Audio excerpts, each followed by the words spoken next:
নমস্কার বন্ধুরা, সুস্মিতার রান্নাঘর স্লাইস অফ লাইফে আরও একবার আপনাদের সকলকে স্বাগত জানাই। আজ আমি প্রেসার কুকারে তৈরি করব মশলা আলু চিকেনের ঝোল। কম মশলার চিকেন আলুর ঝোল আগে আমার চ্যানেলে শেয়ার করেছি। আপনারা সেই ভিডিওতে প্রচুর লাইক এবং ভালোবাসা দিয়েছেন। তবে অনেকেই আমায় রিকোয়েস্ট করেছেন কম মশলার মতন সব রকম মশলা দিয়ে টেস্টি চিকেন আলুর ঝোল তৈরি করে দেখাতে। তাই আজ মশলা আলু চিকেনের ঝোল আপনাদেরকে বানিয়ে দেখাবো। আশা করছি এই ভিডিওটাও আপনাদের ভালো লাগবে। ভালো লাগলে এই ভিডিওতেও একই রকম লাইক এবং ভালোবাসা দেবেন। দেখে নিন কিভাবে তৈরি করেছি। আমি রান্নাটা প্রেসার কুকারে করব, সেজন্য একটা কুকারে পর্যাপ্ত পরিমাণ সরষের তেল গরম করে নিচ্ছি। তেল গরম হয়ে গেলে তেলের মধ্যে দিয়ে দেবো কিছু গোটা মশলা। 3টে তেজপাতা, একটা বড় এলাচ, 2-3টে ছোট এলাচ, 2টো দারচিনি, হাফ টিস্পুন গোলমরিচ, 4-5টা লং, আর এর সাথে হাফ টিস্পুন দিয়ে দেবো গোটা জিরে। মশলার সুন্দর ফ্লেভার তেলে না মেশা অবধি একটু সময় ভেজে নেব। এবার দিয়ে দেবো এর মধ্যে পেঁয়াজ কুচি। এখানে আমি 3টে মাঝারি মাপের পেঁয়াজ স্লাইস করে কেটে নিয়েছি। পেঁয়াজে বাদামি রং না আসা পর্যন্ত এখন পেঁয়াজগুলো ভেজে নেব। ভাজবার সময় এর মধ্যে অল্প নুন দিয়ে দেব। একটু নুন দিলে পেঁয়াজ থেকে জল ছাড়বে তাড়াতাড়ি, যে কারণে পেঁয়াজে কালার চলে আসবে। বাদামি রং করে পেঁয়াজ দেখুন আমি ভেজে নিয়েছি। খুব বেশি ডার্ক করে পেঁয়াজ ভাজবেন না, তাহলে আবার তেতো খেতে লাগবে। ঠিক এইভাবে করে পেঁয়াজ ভেজে নেবেন। এখন এর মধ্যে দিয়ে দেব আদা রসুন বাটা। 1.5 টেবিল স্পুন আদা রসুন বাটা এর মধ্যে আমি দিয়ে দিচ্ছি। আদা রসুনের রসমেল চলে না যাওয়া অবধি এখন একটু সময় ভেজে নেব। ভাজবার সময় জাস্ট হালকাভাবে কুকারে ঢাকনা দিয়ে দিচ্ছি। এভাবে 2-3 মিনিট ভেজেছি।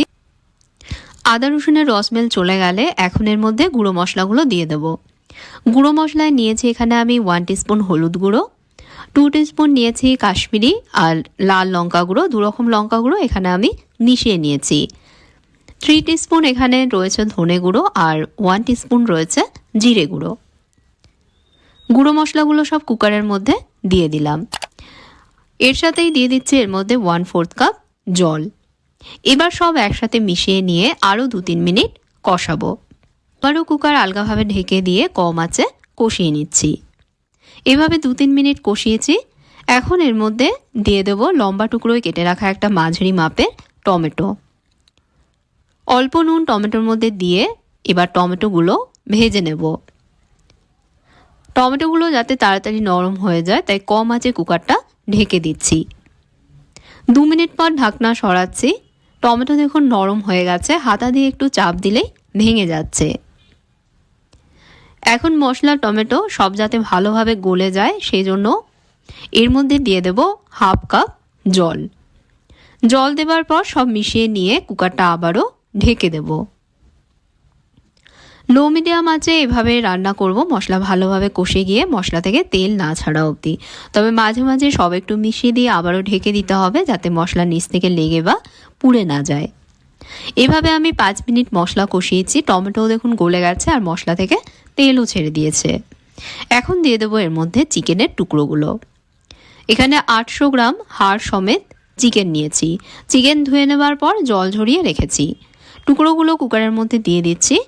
এর সাথেই অ্যাড করছি এর মধ্যে 1 টিস্পুন নুন। এবার মশলার সাথে চিকেন ভালোভাবে মিশিয়ে নিয়ে কষাবো।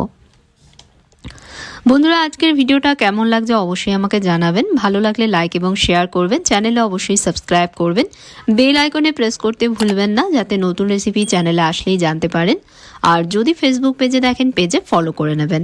পেজের লিঙ্ক ভিডিও ডেসক্রিপশানে দেওয়া থাকবে। কষানোর সময় কুকার ঢেকে দেব, তবে মাঝে মাঝে সব একটু মিশিয়ে দেব যাতে সমানভাবে এটা কুক হয়। তারপর আবারও ঢেকে দেব। এভাবে কষানোয় চিকেন থেকে দেখুন বেশ অনেকটা জল ছেড়েছে। এই জল না শুকনো অবধি আরও একটু সময় কষাবো। হাই আঁচে কষাবো যাতে জলটা তাড়াতাড়ি শুকিয়ে যায়। এই পর্যায়ে এর মধ্যে দিয়ে দেবো কেটে রাখা আলুগুলো। 3টে আলুর খোসা ছাড়িয়ে নিয়ে আলুগুলোকে আমি 2 হাফে কেটে নিয়েছি।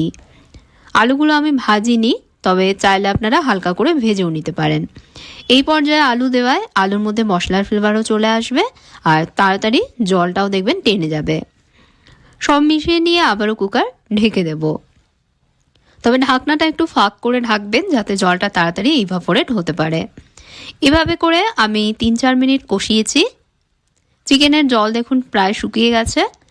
এখন এর মধ্যে দিয়ে দিচ্ছি 2টো কাঁচা লঙ্কা আর দেবো পরিমাণ মতন গরম জল। চিকেন যাতে সফট আর জুসি থাকে, শক্ত হয়ে না যায়, সেই জন্য এই পর্যায়ে অবশ্যই এর মধ্যে গরম জলের ব্যবহার করবেন। স্বাদ মতন আরও একটু নুন দিয়ে নুন অ্যাডজাস্ট করে নেব। নিজেদের স্বাদ অনুযায়ী নুন আপনারা দেবেন। আর দেব 1 টিস্পুন চিকেন মশলা। যেহেতু মশলা চিকেন আলুর ঝোল তৈরি করছি, তাই এর মধ্যে আমি চিকেন মশলার ব্যবহার করছি। তবে কোনো কারণে চিকেন মশলা ঘরে না থাকলে এর জায়গায় আপনারা গরম মশলা গুঁড়োর ব্যবহারও করতে পারবেন। একই সাথে 1/2 টিস্পুন এর মধ্যে দিয়ে দিচ্ছি গোলমরিচ গুঁড়ো। সব একবার মিশিয়ে দিয়ে কুকারটা ভালোভাবে আটকে নেব। তারপর হাই আছে একটা সিটি দেব। একটা থেকে ম্যাক্সিমাম 2টো সিটি দেবেন, তার বেশি কিন্তু দেওয়ার প্রয়োজন নেই, না হলে কিন্তু চিকেন অতিরিক্ত বেশি গলে যাবে। আমি একটা সিটি দেওয়ার পর কুকারটা ভালোভাবে ঠান্ডা করে নিয়েছি। এখন কুকারের ঢাকনাটা খুলছি। দেখুন বন্ধুরা, গ্রেভির রং কত সুন্দর এসেছে। চিকেন আলু সব ভালোভাবে সেদ্ধ হয়ে গেছে। হাড় থেকে দেখুন মাংস সরে গেছে। ওপর থেকে এর মধ্যে একটু ধনেপাতা কুচি ছড়িয়ে নিয়ে এবার এটাকে নামিয়ে নেব। তৈরি হয়ে গেল দুর্দান্ত স্বাদের মশলাদার চিকেন আলুর ঝোল। অবশ্যই একবার এই চিকেন আলুর ঝোল বানিয়ে দেখবেন বন্ধুরা। কথা দিচ্ছি আপনাদেরও ভালো লাগবে। আর বানালে আমাকে জানাতে ভুলবেন না আপনাদের কেমন লাগলো। ভালো লাগলে অবশ্যই ভিডিওতে একটা লাইক দেবেন, শেয়ার করবেন ভিডিওটা, আর আমার চ্যানেলে সাবস্ক্রাইব করতে ভুলবেন না। সাথে ফেসবুক পেজও ফলো করবেন। তাহলে আজকের মতন বিদায় নিচ্ছি। আপনারা ভালো থাকবেন, ভালো রাখবেন। ধন্যবাদ।